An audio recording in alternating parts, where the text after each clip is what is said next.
Good morning. Good morning. Rise and shine. We're back at COABE's Rise and Shine podcast. We're here celebrating Adult Education and Family Literacy Week. I am Jeff Abramowitz, your host for the next hour, and I am super excited to be here. We're at Thursday. We are over hump day. We are just about coming around the bend for the final day of Adult Education and Family Literacy Week.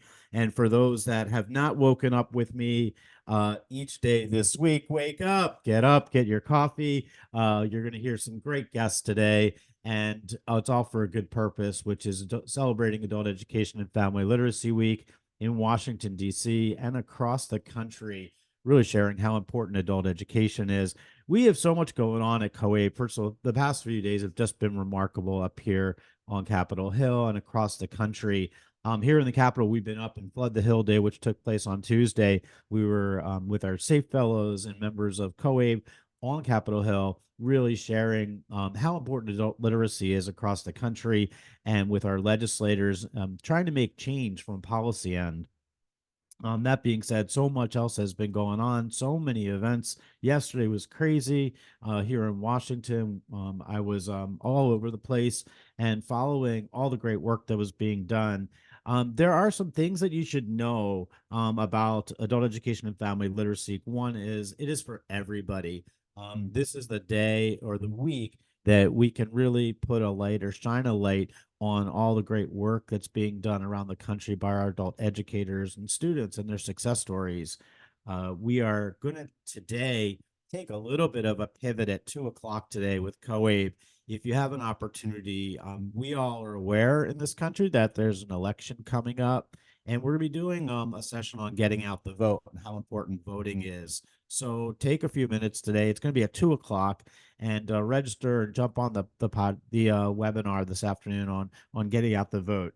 Just super important today, and you really want to be part of that and learn how you can get involved and get your voice heard when it comes to adult literacy in the country. Voting is probably one of the best ways of doing it. The other thing that I want to make sure everybody's aware of is we've been working on this pledge, and the pledge is really simple. It's a pledge that on how you can support adult education. There's 10 statements that we ask people to support, and they're really simple.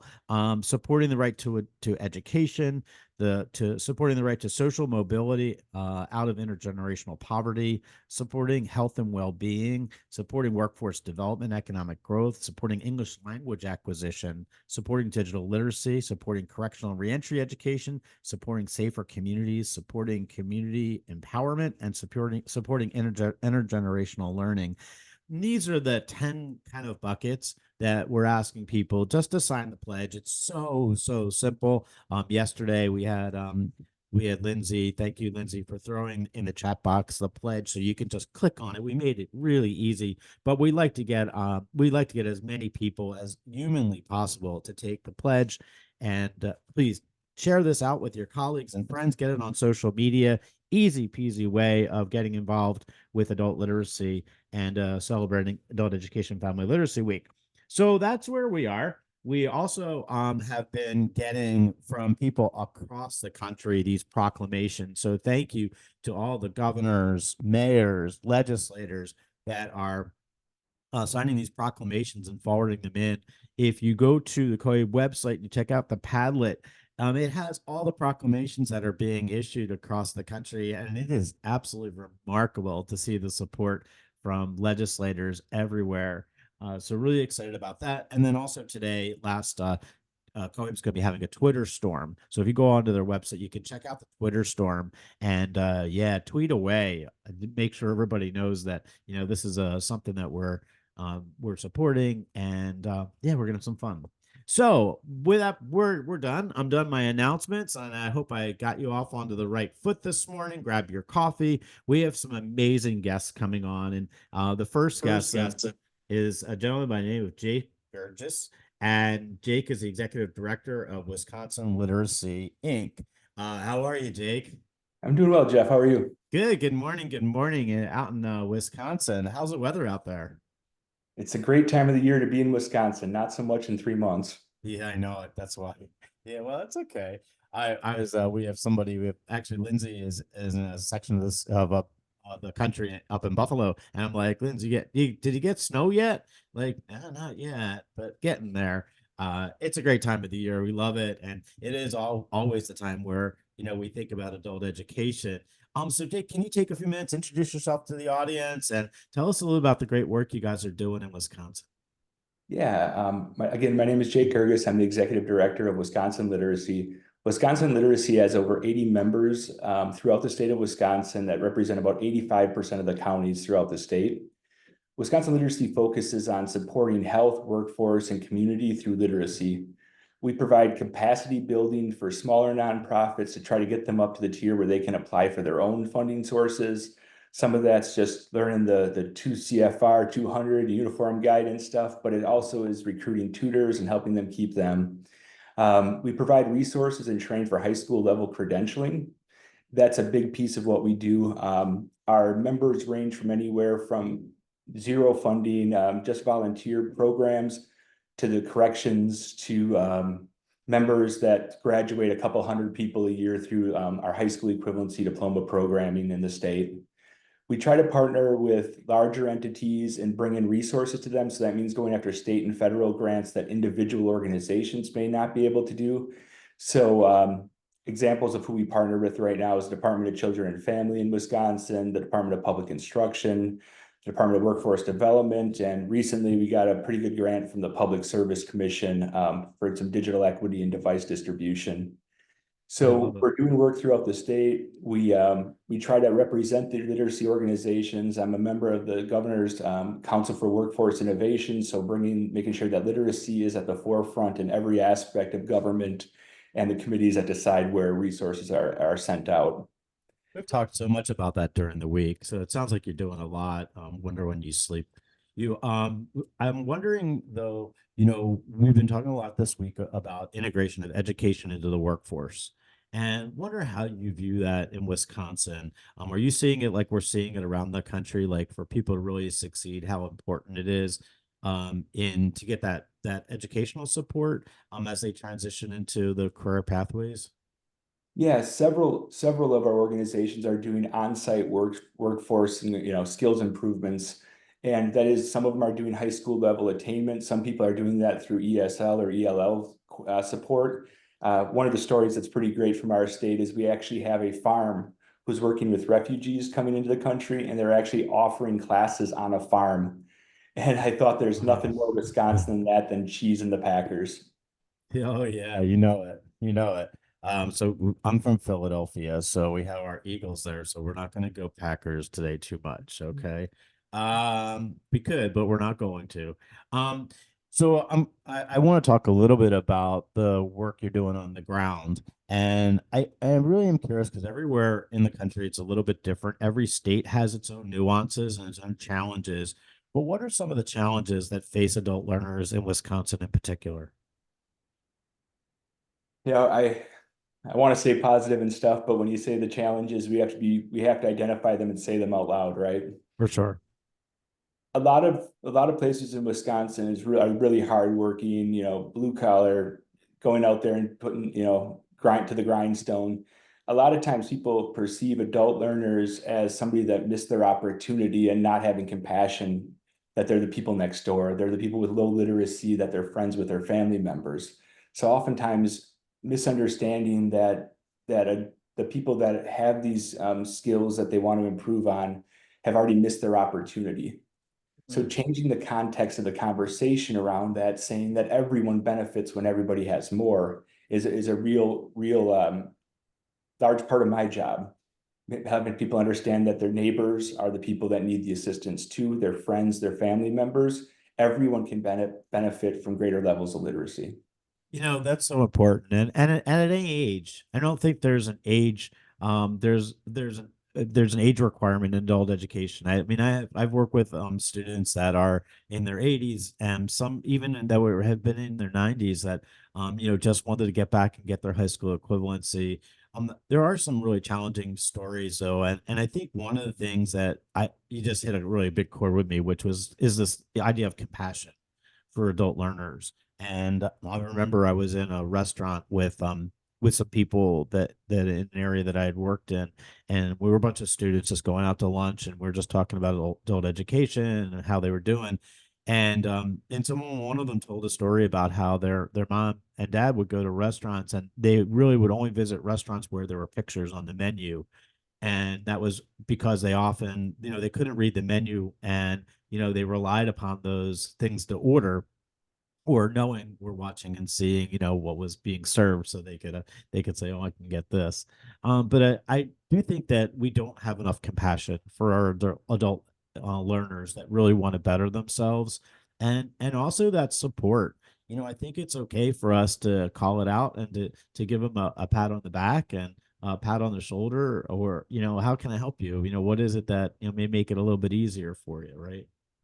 Yeah, in my past life, I was doing frontline work in Milwaukee, Racine, Kenosha area, which are some of the larger metropolis or your metropolitan areas in the state. And it was just amazing that they'd write a letter as they were graduating from there, from the high school equivalency diploma programming, reading the perseverance that these individuals have had throughout their whole life. We can say large numbers, we can graduate 1,000 people from a program, but there's certain times where it takes the human nature away from it. So when I was reading all of these letters and listening to all of the life that these individuals have lived, and now the new opportunities that exist, that's a point that gets me fired up, and it was my motivation for a lot of years. So Wisconsin's a pretty sprawling state. And with most adult education programs, one of the challenges we see both in cities and out in the country are is transportation. And I'm wondering if that poses a problem for your learners in Wisconsin, how you go about addressing it. Yeah, transportation is a large issue. In the next year, Wisconsin Literacy has received funding from the Public Service Commission to send out 3,000 computers into the state. There's also wide ranges of broadband and internet access initiatives that are going on right now. Even when I was working in Milwaukee, which is a very segregated city, it's also it's designed from pre-industrial revolution, so the streets don't line up. So just getting somebody from one neighborhood to another could take 30 minutes. And one thing we forget about is, time is really our only currency. So people that were going to commit to come into a 3-hour class were committing to 45 minutes there, 45 minutes back, getting their kids to a child care center. And while some people will always need in-person services, I think identifying where people can do remote services and minimize the travel really, really helps people take back their time, the need for childcare. It's one other tool that we can utilize, but also partnering with groups that do provide childcare. So, DCF, or Department of Children and Family, they have food share programs that will provide that. So trying to get our members connected to the areas, work for the Wisconsin Works program, we call it W2 here. If there are resources in the community, getting our partner organizations to utilize those really take away some of those basic needs that people have, including childcare. Those places also provide childcare assistance as well. I love it. And people are recognizing the issue. I'm going to, after this podcast today, I'm going to site visit for a facility that actually rehabs cars for adult learners so they can get to classes around the country. A pretty cool thing, and they service them as well. So if you we are celebrating Adult Education and Family Literacy Week this week, and I guess I'm curious from your perspective, what's the message you want people to know when it comes to literacy in Wisconsin and around the country? Instead of talking about the cost of programs like this, I really think we need to discuss the needs of communities. Everybody wants prices to stay low. Everybody wants people, the help wanted signs are everywhere, right? Well, where are we going to get adults? We've tried the traditional approach for 50 years. That approach is tapped out. The only thing we know is that if we reinvest in the communities we have, that investment will stay there. There are untapped resources throughout all of our state, all of our communities, that just needs a little bit of assistance. So don't look at these programs as another tax burden. Look at it as an opportunity that pays off for everybody around you. There's the need in the community. People just need to open their eyes and see the people that need this and say, you know what, you're worth the investment. I love it. Jake, thank you so much for all you guys are doing in Wisconsin.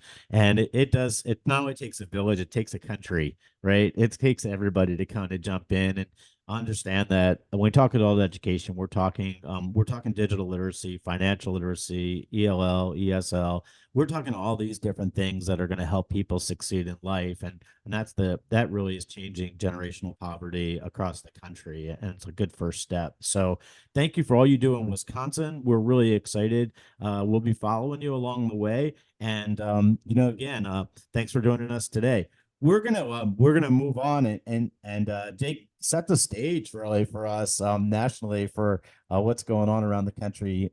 It's great to see everybody in all these different states. And so one of the things and pleasures that I have in my world is I get to make friends with all these amazing people, and Peggy Kaiser is one of those people that I've got to become friendly with over the past few years, and just a remarkable individual. But she's leading an organization which is totally in my book. Well, it's in my wheelhouse of work I do, but the Correctional Education Association is uh, absolutely one of the great organizations supporting individuals who are justice impacted, and they represent both educators and students and administrators that are doing this work. And Peggy, how are you?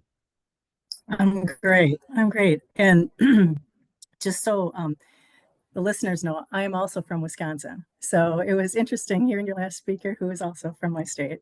I know. You know what? You guys should have worn your cheese heads. I think that would have been cool. Like, I don't own one, Jeff. it's great to see you. How are you? I am good. Thank you. And thank you for inviting me. No, thanks for jumping on. I'm I work in this space, and I really, my heart is with people that are marginalized populations and going through our criminal legal systems, and our educators and students. And one of the great organizations in the country that actually is helping move the needle in all of this is the Correctional Education Association. Can you give us a little bit about the organization and the work you guys do? Sure. Um, we are the only professional organization that specifically looks at education in correctional settings, and that's all settings. It's not just prisons, federal, state, private, county jails. It's also juvenile detention centers.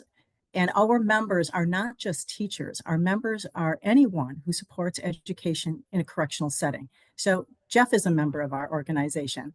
And the organization wants to get out the word that we have a population that we need to invest in. And I liked what Jake said in your last session. We need to invest in our adults. We need to invest in those individuals who are they're either formally incarcerated or they're currently incarcerated.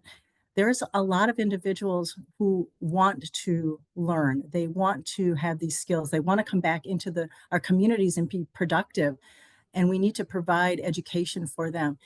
The one thing that a lot of people don't realize is that there's been education in correctional settings for years.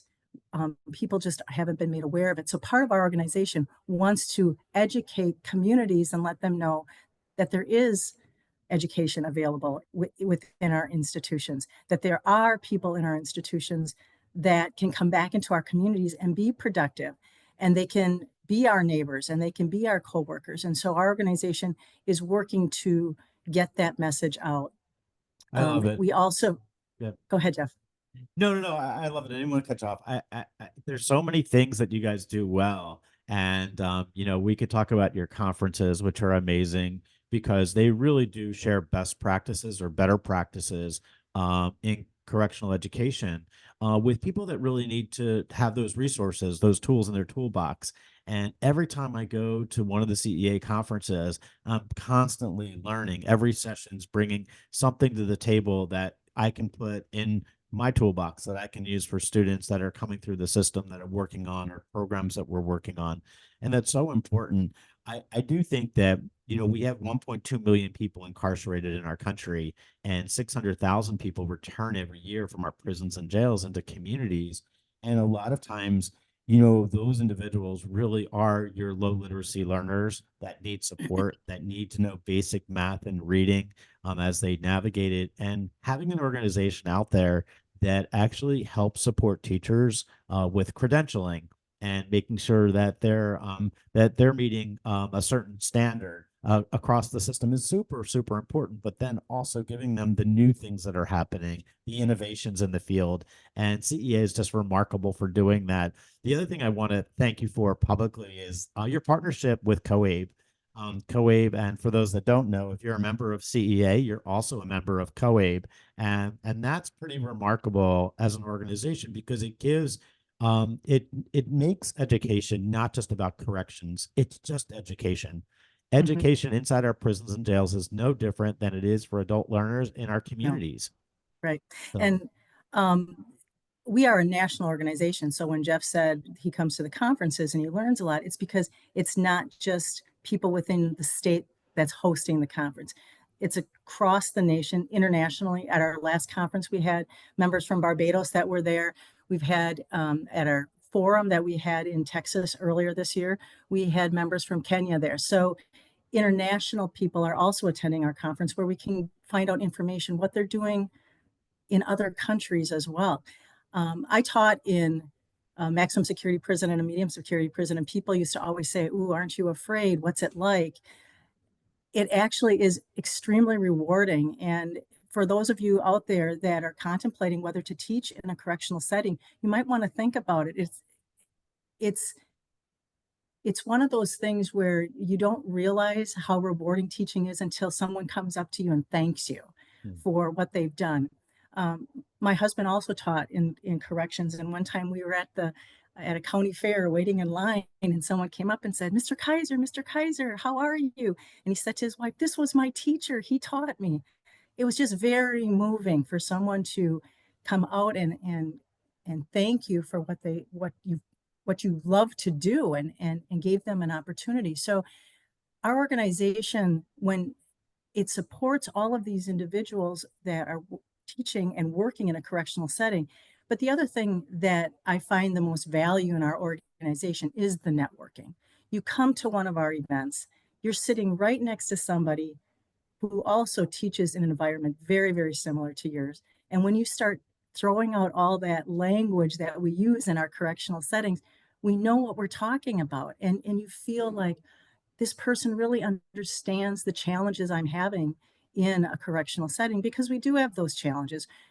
We can't have our students just sit down and Google whatever they want to research on. We have to have security systems in place. So there are these challenges and these barriers, and that's one of the things we're working with our members, is to overcome some of those barriers, or the conversations that we have with the members. How can we get beyond that? One of the groups we have is our Council of Directors for Correctional Education. And they are leaders from states across the nation. We have representation from adults, juvenile communities. They meet once a month. They talk about important issues. They bring up concerns. They meet face-to-face twice a year for a full meeting. And that group is extremely valuable because they share information among each other. The directors are sharing information. They become almost like a family, like, "Hey, Jeff, what are you doing in the state of Pennsylvania? I'm struggling with this." So they know who they can reach out to. So that is certainly one group that I'm very proud that we have within our organization. And the leadership within that group is extremely strong as well. So Peggy, this week is Adult Education and Family Literacy Week, and I've been up on the Hill a bunch. And I will tell you, frankly, that a lot of people that are advocating on the Hill this week are just talking about things that are of national scope or things that locally. But in every single meeting that I've been in this week, correctional education has come up. It's been on people's radar screens. They are beginning to understand that there is a need inside our prisons and jails. Like, we're spending so much money in our carceral setting, and our recidivism rates across the country and people going through the system and returning is just ridiculous. And one of the best ways of really solving that problem is education, is really providing educational support behind the walls. And we're beginning to see this notion, even with the Digital Equity Act, where they called out, better digital literacy skills are important inside of our prisons and jails. And they're starting to understand it at a federal and even the state levels. But I want to talk to you a minute about that next step and then what. And I think Correctional Education Association has been really good at seeing this pretty clear is that, providing education is one thing, but actually providing that career opportunity on the outside, with the next step, and then what? Okay, we got your high school equivalency. Now what? Where are we going to go? And really embracing the notion of workforce development and how important it is to individuals as they go through this transition. I was yesterday, I spoke in Washington at the U.S. Chamber of Commerce. They had a session on in the afternoon about second chance hiring and employment, and a bunch of key employers were in the room, and they were really curious about what was being done inside the walls when it comes to employment. And I'm wondering, what's the Correctional Education Association? What's their take on all of it? And how important is it from that workforce development piece in the work that you're doing as an organization? So one of the areas that we do know we need to expand on is reentry and preparing these individuals to re-enter their communities. And we know a lot of that is they have to have the resources available. They need to have a job lined up. We need to start working on those things. So our newly installed president, that's one of her goals over the next 2 years, is to expand our re-entry participation, bringing a re-entry to our conferences, having more conversations about that. So that is her goal over the next 2 years while she's in her position, is that we take a look at how can we expand reentry? How can we improve upon that? What are we not doing and what do we need to be doing? And so that is one of our goals over the next 2 years, is to expand that. I love it and appreciate it. I think that, so much great work is being done. So we're looking at Adult Education Family Literacy Week, and we're talking about education for many people that are incarcerated and coming home formerly incarcerated that are navigating this. What do you want America to know about the teachers, the educators behind the walls? Mm-hmm. They're just like you said earlier, that they're just like a teacher in a regular public school. I mean, your classes can run the same, even though you have all different levels in your room. They may be working individually. Textbooks are the same. The only difference is there's all men or all women in your class. That's really the only difference than teaching in a public school. But I would like to let people know that it is extremely important that we invest in these individuals, that we do provide the resources and the education that they need, because they're hungry for it. They want to learn. They want to, like I said earlier, re-enter our communities, having skills that they can be productive in their communities, positively productive. And so I just want people to realize that investing in education in correctional settings is going to pay off in the end. It's a wise investment that we do this within our institutions. Well, we know the data shows us that if you take one class inside of a prison or jail, you're 43% better chance of not going back. I think we need some more current data, because I think that number probably is low. I think we're doing such a good job inside our jails and prisons. And we're also embracing things like technology now, with digital literacy coming on the forefront, and things like IET, the integrated education training programs that are now being brought inside of prisons. And just a big shout out, the IET and Corrections Project, which I work on for the Department of Education, is now moving, and we've pivoted a little bit. We're actually going to be centering on jails. So if you're listening and you know any organization that's a jail work program that is looking for to launch an IET, there's support on its way. And check out if you check out links, we've posted on there. There's a session coming up for an orientation. But so much is changing in the field, and I'm glad to see CEA has just been growing, and you've been doing a remarkable job, and so is your staff, who are incredible. Conferences are really important, and you mentioned networking, and one of the things that I think is important is also getting that student voice in, and getting that student voice involved. And I was glad at the last conference, the CEA conference, I saw a number of students that were there, that some were part of presentations and things.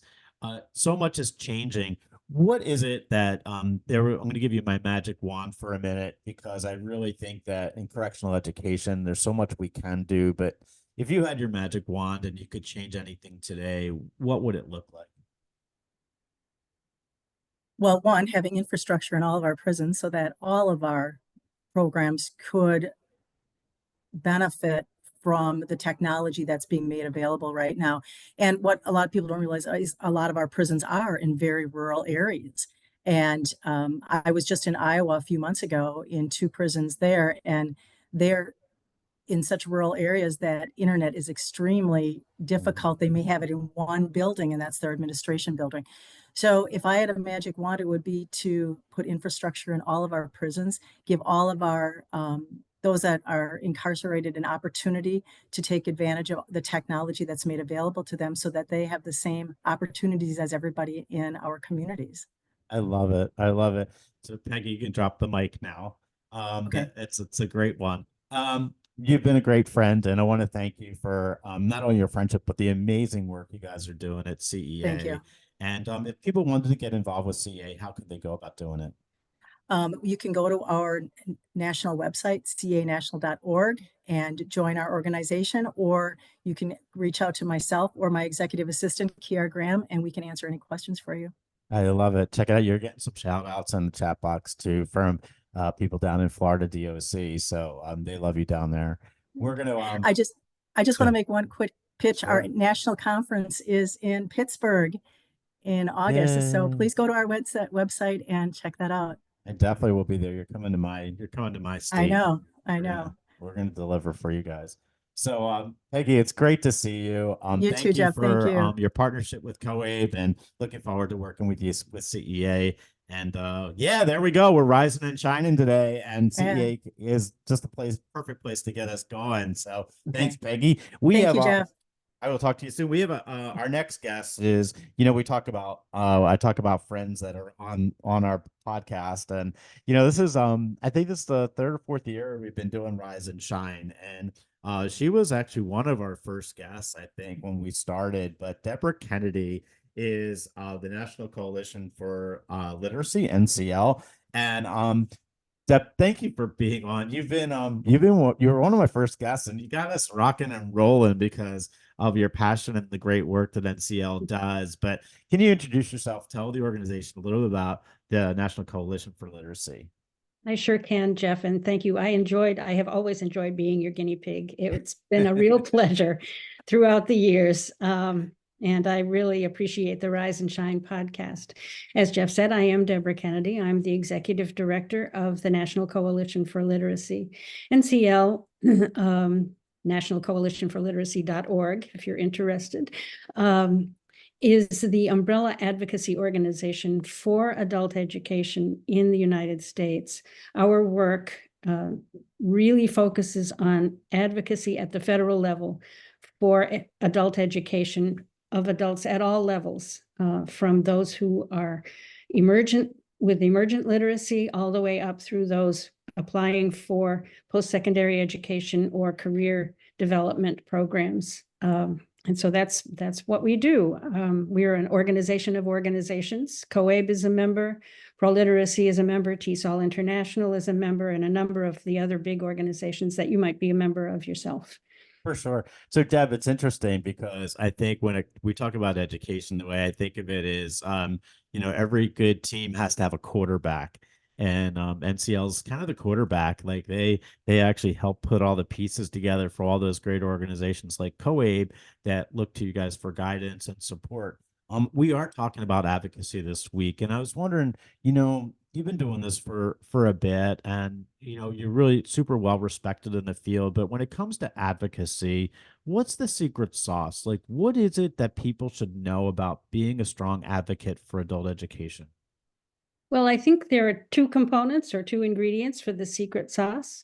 The first one is stories from constituents of the legislators that you're talking to.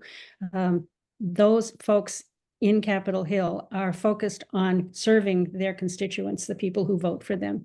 And so one of the most powerful things that you can do, and COABE does this really well, so does TESOL, so does Pro-Literacy, is bring people to the Hill or bring them to the offices of legislators in the states and in the regions, districts, to talk to the staffers about why this is important and how adult education really makes a difference that affects the entire community. And that brings me to the second ingredient, which is the larger picture, that we're not just talking about individual stories. We're talking about people who have been underserved or unserved by our education system and need a larger, longer opportunity to develop their skills and their education.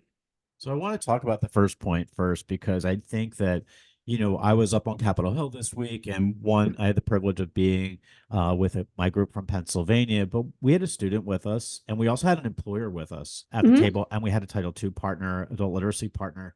Great. And I walked into these meetings, and the first thing that after the introductions, the first thing that legislators did was hyper focus on the student. They wanted the student story. They wanted to hear what was their journey about. And there's a lot of things behind that. I think one is they voted, right? They're a voter, so they want to make sure that they're hearing their constituents. But there's something very real about a story that you can relate to, that you can share, and it touches people's hearts. And I think over and over again, in adult education, and this is for many fields, that we don't really recognize the impact of telling a story and giving your story out there. So I really appreciate that, because I do think it's one of the biggest pieces of advocacy. When we talk about advocacy, though, on Capitol Hill and from a national perspective, there's often some challenges. I think one is an understanding the nuances of what's really going on. I'll give you an example, and then you could help us. So the Education Works Act and WIOA reauthorization, kind of two big things that are coming up right now. But I don't think really people would understand, well, how do I act on that? Like, how can I help support, making sure we authorize our Workforce Innovation Act? Like, and what does it mean? Like, how do I get more information about the American Works Act or Jobs Act? Like, what are the things that people need to do in order to educate themselves so they can help move the ball forward? Well, there are a couple of things they can do. I mean, we have a lot of information on the NCL website. COABE has a lot of information. TESOL has, all of our organizations that have advocacy centers on their websites provide that information. In addition, with regard to the WIOA legislation in particular, there is really good information on the Department of Labor, Employment and Training Administration website about WIOA, the larger picture of WIOA. And with regard to the Adult Education and Family Literacy Act, which is Title II of WIOA, the one that's really important to us at NCL and to COABE as well, there's information on the Education Department website. So that would be step one, is just to find out what it's all about. And you're welcome to contact me. I know that Sharon Bonney feels the same way. Contact us and ask us questions. We're happy to answer. But mainly the thing to do is go to your local, find your local provider of adult education and go there and see what's going on and see what the people's experience is, what their needs are, what they wish would happen for them. And then take that to your local and state and national legislators. Yeah, so that's a super. I think when we talk about advocacy, sometimes we think we have to be on Capitol Hill, and that's just not true. I mean, advocacy happens in so many ways, and I think the strongest advocacy work actually is done simply by inviting a legislator to your program. Like, have them come and sit in and meet your students and sit in on a class and get the feel of what really is happening on the ground. And that's so impactful, but often overlooked, and making the ask. So really reaching out to people. So I've had my magic wand out all week. I'm giving it to people. I'm going to give it to you because I think that we're at a point now where legislation is really hard to come by. It's an election year, not a lot is going through Congress, but I think we're setting the table in a lot of ways, which are super important. But I'm going to give you the wand because I want you to cast that spell over legislators. And what is it that you want them to know or to do in the coming year when it comes to adult education? Well, I want them to reauthorize WIOA, and I want them, There you go. and I want them to reauthorize it with a big boost to the funding. So I'm talking about the appropriations as well as the authorization. But I'll give you an example because, Jeff, I've got some breaking news for you this morning. I know you don't typically have that on this I love it. podcast. Bring it on. One of my colleagues out in Washington State went to, or excuse me, Oregon State went to her local legislators, her House of Representatives office there in Oregon, and talked to them about Adult Education and Family Literacy Week, and asked that legislator to sponsor a resolution in the House of Representatives recognizing AEFL Week as this week. And we had similar activity happening on the Senate side, and I'm happy to report that we have, as of today, or maybe it will be tomorrow, resolutions in both houses of Congress, the House of Representatives and the Senate, recognizing this week as Adult Education and Family Literacy Week. So we've gone a long way. And when they started the process in the House, there was a Dear Colleague letter that went out to everyone in the House of Representatives, and about 10 people have contacted the office of Congresswoman McBath, who's the primary sponsor, to say that they wanted to sign on as co-sponsors. So there's a lot of interest. And I would say, if I could wave my magic wand, what I would do is give people throughout the United States the confidence, self-confidence to do that, to go and speak on behalf of adult education to their legislators, to their policymakers at every level, from the town and the city all the way up through the state to the federal level. Really great stuff. And again, I think advocacy works at every level. It's not just at the feds. It's always down. It's down to the state, or even your local mayor, your local city councils. Those are all places where they can help generate funding for you and make sure that it does take money. All this work takes money for teachers, for resources, for classroom space, for all of that. So funding becomes really super important. And we do hope that Congress will look at the Appropriations Committee, that they'll be looking at increasing adult education funding in the coming year so that we can continue doing the work across the country. I want to just jump to one other thing, and that's a recognition that adult education doesn't happen in a vacuum. That adult education for the longest time was about adult education. And in the last 10 years, we've really made a big point of showing that and then what? And then what? Like, once you get your GED, then what? Like, then what happens? And we're beginning to understand so much better the importance of adult education and its connection to the workforce. And I was wondering, from your perspective, how much of what you talk about in your advocacy work in Capitol Hill is that connection between labor and education? Well, there are a couple of aspects to that. One is that education is about more than the workforce, that the skills that employers are looking for really are time management, interpersonal interaction skills, and those kinds of things. And those come from a larger purview of what education is about. But in addition, employers are looking for people with specific types of skills, digital skills in particular, and the ability to transfer skills from one situation to another. So if you know how to work one kind of tablet for one purpose, you can apply that knowledge to learning how to do it for another one. So we talk about all of those connections that the fundamentals of adult education provide for people, preparing them to benefit from career and technical education. That's really, I think, the main point that we make, that really the adult foundational education is the heart of the need that we have. I love it. So Deb, if people want to get more about the work that NCL is doing, how can they find out about you guys? Well, they can come to our website, nationalcoalitionforliteracy.org. I love it. And they can also follow us on LinkedIn and on Facebook.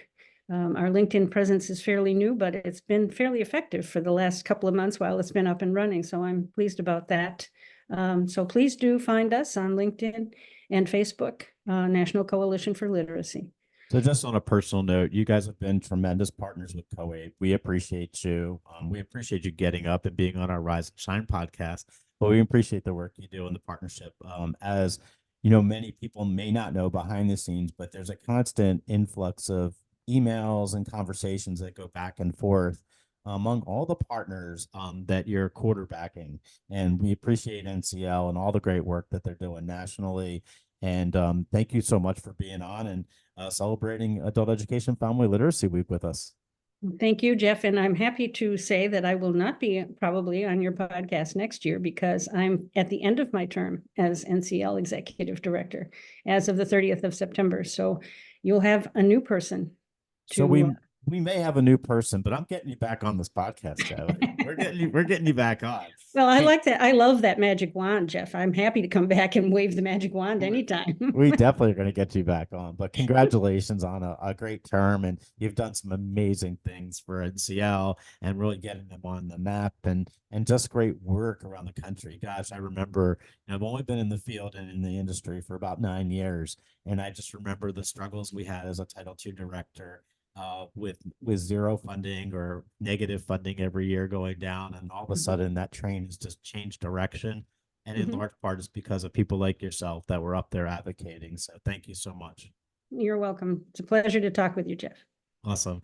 There you go, Deborah Kennedy from NCL. We are going to move on. We have 2 more guests, and we're going to wrap up today with two more rock stars that I'm really excited about having on. We have they're on already. There you go. So we have Ashley Janicki. I think I'm Ashley. My last name's Abramowitz, so I'm praying I got that right. And Sarah Quick. Sarah, a lot easier. I get it. But how are you guys? Great. Super great. Riding the high for this Adult Education and Family Literacy Week. I so love it. I love first of all, I love the week because so much happens, but the best part of it is my rise and shine because I get to see you guys. I get to see all the people doing great work. And so Ashley, we're going to start with you and we'll get to Sarah. But Ashley, you're at Jefferson County Public Schools. And can you share a little bit about what you do in the adult education space and what your role is? Yeah, so I am the Director of Adult Education for Jefferson County, which is where Louisville, Kentucky is located. And I get to oversee the work that we do as it relates to serving adult learners throughout our county. I like to sort of describe it, our bread and butter work is GED preparation and English language classes, but we do so much more than that. In the state of Kentucky, we say we're more than a GED. And so we serve over 2,500 students a year annually in helping them skill up and helping them, prepare for an employment, but also, just be better citizens, better parents, better people. So that's a little bit about me. And it's Janicki, but it is A-okay. It's my married name. So, say it however you like. No worries. So Ashley, before we go over to Sarah, we'll tag team back and forth for the rest of this, but I'm curious, how was your week? Exhausting, wonderful. So do share. I am also a state advocacy fellow and for COABE and was able to be in DC earlier this week. And I was part of the Flood the Hill event on Tuesday, and I got to talk with legislators and walk a couple of miles back and forth between the different buildings that our legislators are in at the Capitol. And it was invigorating. It was exhausting. It was an amazing learning experience. Yeah. I love it. Thank you so much. I got to spend some time with you. It was great to get to know you and see the great work. So we're going to jump back and forth because Sarah, I'm interested. I know that your Upper Valley Career Center Aspire. Can you share with us a little bit about the work you do and what your organization does? Yeah, so I am the Aspire and Diploma Pathways Supervisor for Upper Valley Career Center, which they do have like a high school component for career tech, but on the adult side, I specifically focus on the adult learners looking for GEDs or high school diplomas, building English skills. We offer IETs, bridge classes, and we serve 2 correctional facilities. So we stay busy, and we do that across 4 counties in Ohio. And it's a lot of fun. I love it. So we just had Peggy Kaiser on from the Correctional Education Association just before you guys.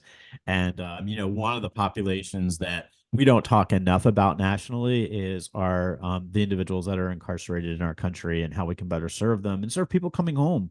I'm recognizing the challenges that often adult learners with a criminal background have and helping them navigate it. I'm curious, Sarah, from the work that you do in Ohio, and I'm a Buckeye, so I have to tell you that yeah, there you go. Ashley is too.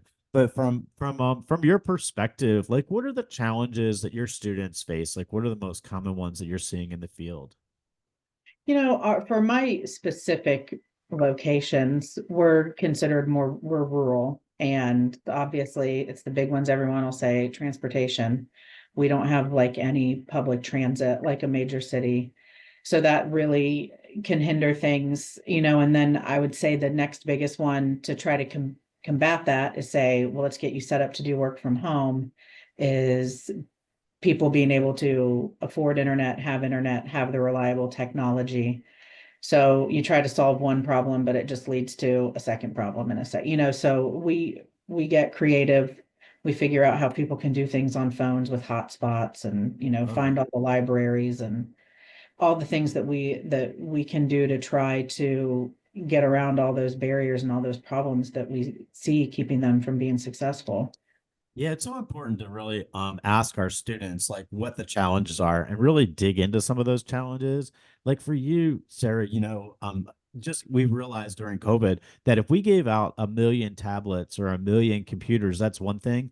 But if they don't have connectivity, like what are we doing? They're not going to be able to get on to use anything or download anything or really take advantage of the digital literacy component of things in education. So I really appreciate it. How much of the work that you do in Ohio, where you are at Aspire, how much of that is workforce related and preparing people for the workforce? Well, we offer some IETs, and we offer workplace literacy. We've worked with about 3 or 4 different companies over the last few years. Right now, we're working with 2 main providers where we're going and we're offering on-site English classes for their new American employees, their non-English speaking employees. And we're finding a lot of success with that. And it's kind of like that spark. A couple people pick it up and do it, and now they're all talking.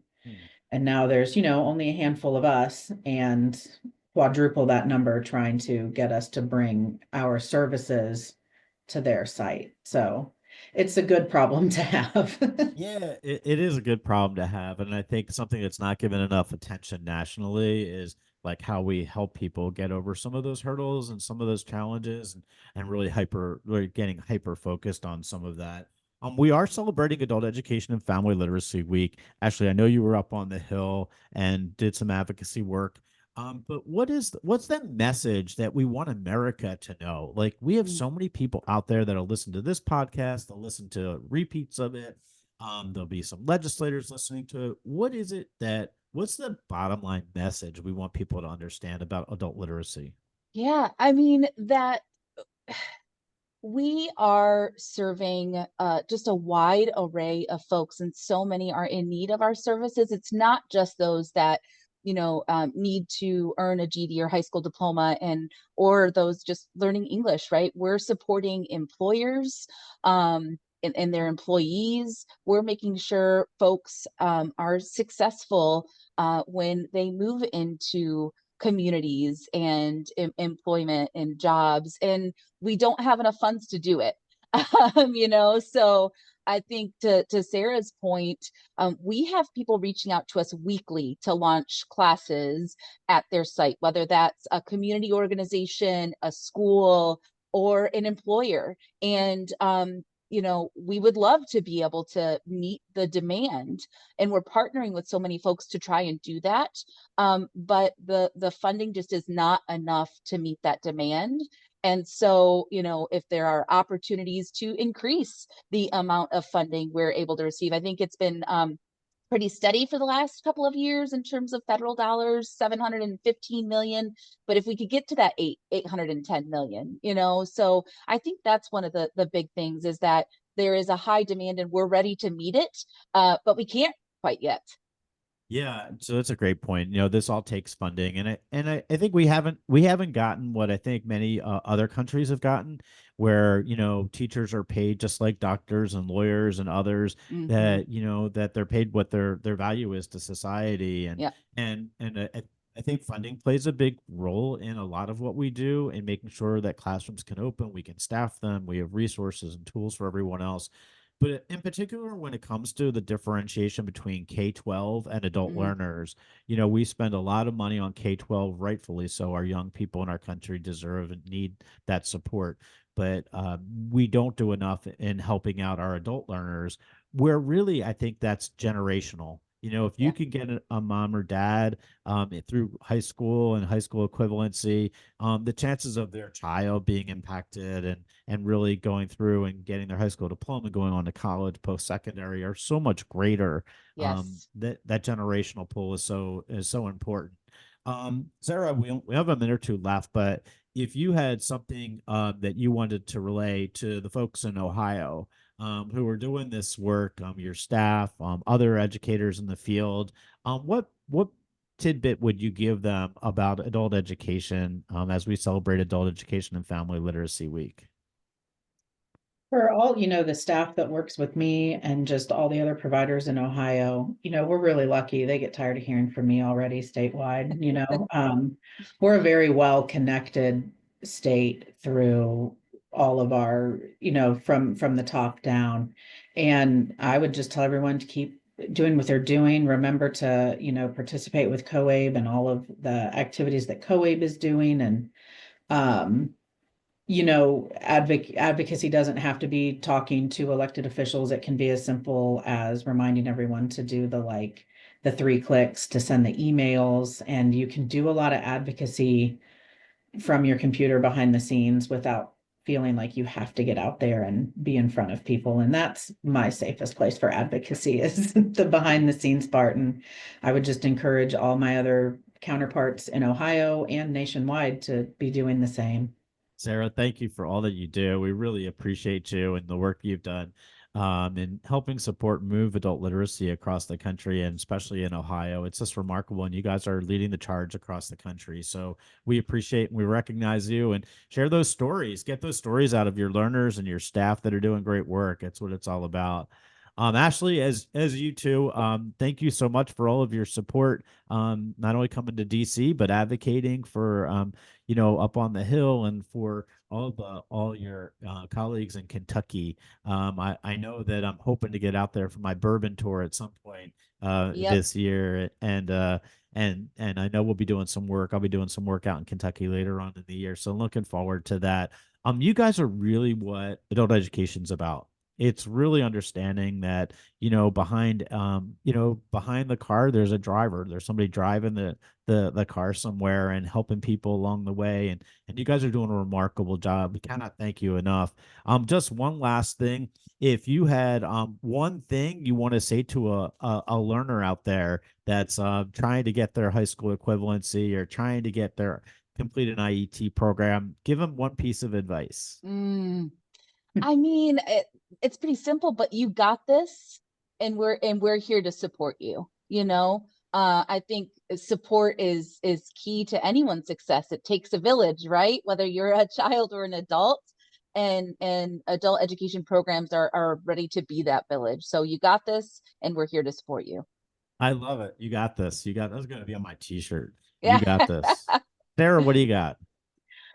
Mine would be don't disappear, don't ghost us. That's the most common thing that happens. They start their gung-ho. The simplest way to say it is life happens, something happens, and they disappear.